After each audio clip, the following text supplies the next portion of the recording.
Hello, in this video, we're going to continue talking about eukaryotic microbes by talking about the fungi, the algae, and the lichens. So in the previous video about eukaryotic microbes, we talked about the fact that eukaryotic microbes are kind of spread out in the tree of life. And so we kind of looked at this eukaryotic supergroup tree. And as you can see, these are all eukaryotes. The animals are here, the fungi are here, and the plants, the land plants are here. And in this video, we're going to talk about the fungi specifically, but we're also going to talk about the algae, which are up here and also over here, by the way. So they're kind of spread out, and also talk about lichens. So again, just kind of like a random assortment of eukaryotic microbes. So let's first talk about the fungi. So the fungi are a very, specific group of eukaryotic microbes. And again, the term microbe is used sort of, it's a little bit of a gray area because fungi are technically macroscopic. You can see them because it also includes mushrooms. But because a lot of their life cycle is microscopic, we categorize them under the microbes.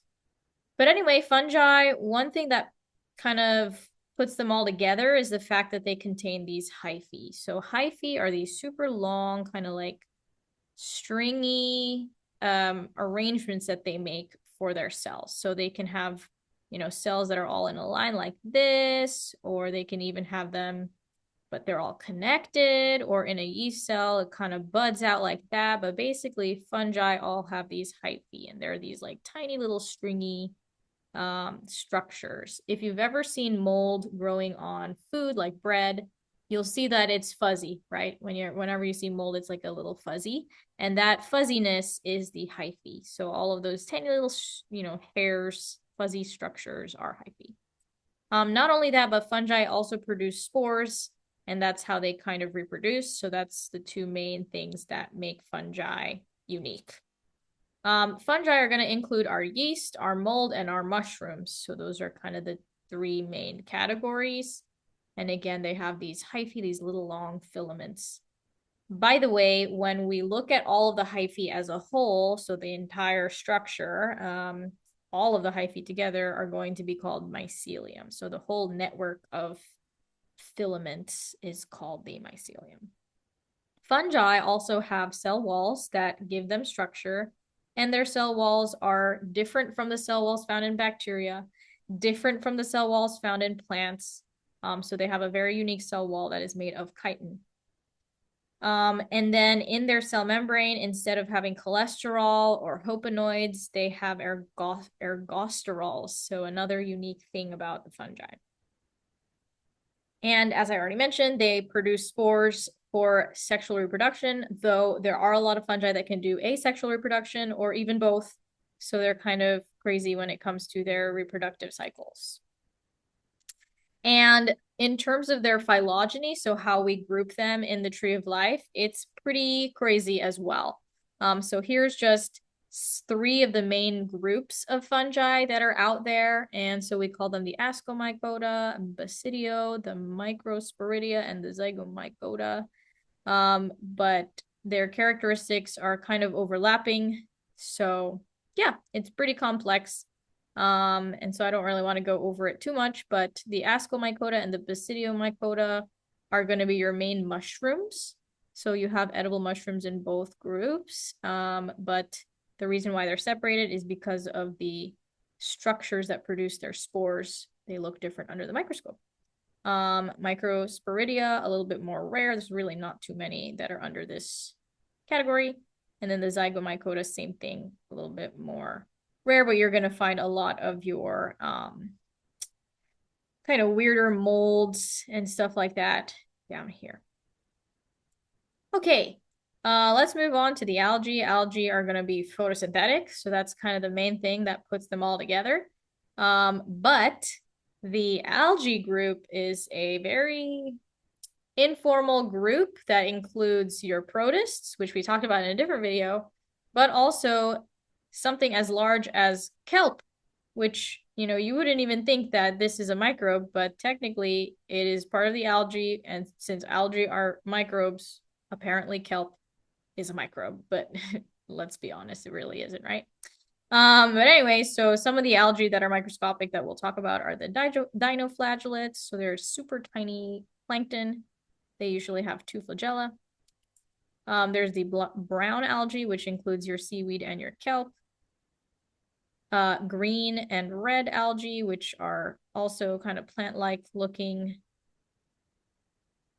organisms that live in the ocean. And then there's Volvox, which is a microscopic algae. So there's a lot going on in terms of the algae. And then we also have the diatoms, which have cell walls that are made of silica. And so they're kind of shiny under the microscope. Okay, so microbes also are involved a lot in symbiosis. And you'll see in a second why I'm talking about symbiosis, but let's just talk about what symbiosis is. So symbiosis is when two or more organisms are living together. And it doesn't necessarily have to be a good or bad thing. We'll talk about the different types of symbiosis. But microbes are very involved in symbiotic relationships, usually because microbes like to live with larger things. So for example, we have microbes living in our gut. We have microbes living on our skin, right? That's a symbiotic relationship. But just in general, microbes often live with others. And so in this slide, I'm just going to talk about the different types of symbiotic relationships. Again, it depends on the type of microbe and the type of host, but a mutualistic relationship is when both organisms that are involved benefit. Amensalism is when one is harmed and one is unaffected. Commensalism is when one is benefited and the other one is unaffected. Neutralism is when neither are affected at all. So really, is that even a relationship? But we still have a category for it. And then parasitism is when one organism benefits and the other one is being harmed. So a parasite. And so these are the types of relationships that microbes can have with others. Oftentimes we think of it as parasitism. So for example, a microbe harming another and taking advantage of another. Or mutualism, as we know, there are a lot of organisms, good microbes that live in our gut. And so that's a mutualistic relationship. And so the symbiotic relationship I want to talk about is the lichens. So a lichen is a relationship between a green algae or cyanobacteria, so one or the other, and some type of fungus. So kind of a weird, so something photosynthetic and a fungus. And they like to grow on rocks primarily or on the sides of trees or other plants, but primarily they're going to be growing on rocks. And what's really cool about these lichens is that they are extremely important for breaking down rocks into soil. So back, millions and millions and billions of years ago when there was no life on Earth, or there was barely life on Earth, and, the Earth was barren, so like there was not really soil, it was just rock. Lichens were really important for breaking down that rock and converting it into soil, which then the plants could actually grow on. And so lichens are extremely important for kind of establishing an environment by breaking down rock and making soil, essentially. So that's really cool. So yeah, that is the last organism that I wanted to talk about, or kind of type of organism that I wanted to talk about in this video. Hopefully this was fun, learning about different types of eukaryotic microbes, and I will see you in the next video.